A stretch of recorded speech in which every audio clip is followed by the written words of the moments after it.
Aujourd'hui, on a une exposition sur l'architecture en terre, beaucoup de constructions qui viennent d'Afrique, d'Asie, de Chine, et qui montrent que le patrimoine en terre, l'architecture en terre, c'est aussi une source de solutions pour l'avenir. Tous les bâtiments qui sont présentés ici sont des bâtiments qui sont contemporains. On n'est pas dans le patrimoine traditionnel. On est sur l'utilisation des solutions de la tradition pour créer des choses nouvelles.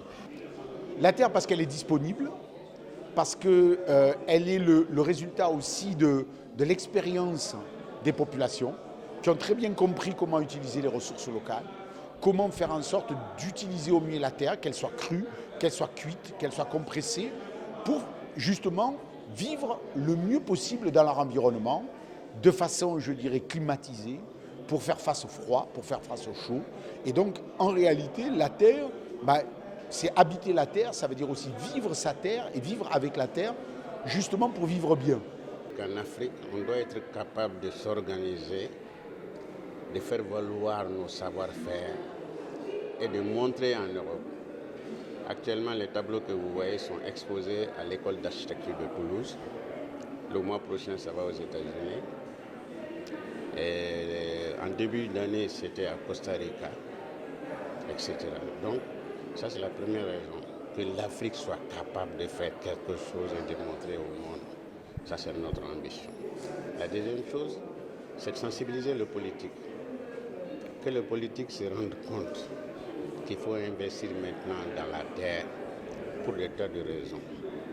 La troisième chose, c'est d'initier les enfants, les jeunes scolaires, les universitaires, les jeunes architectes, pour que l'architecture de terre soit une pratique de chez nous, soit considérée comme la culture constructive, ce qui était avant dans le cas.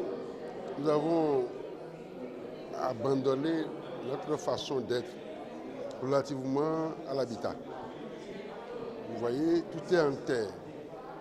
Et cela concerne la fraîcheur. Dedans, on n'a pas de problème. Et l'aération naturelle.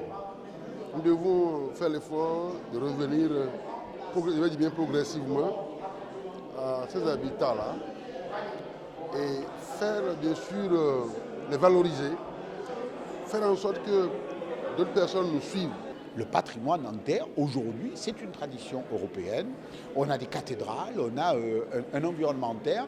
Et comme on était sur les journées européennes du patrimoine, ici, le 21 et 22 septembre, on a fait le choix aussi de montrer des constructions contemporaines en France, en Autriche, en Allemagne et en Italie, qui sont des constructions qui attestent de la modernité de cette architecture de terre et de sa capacité à répondre aux défis de l'urbanisation future.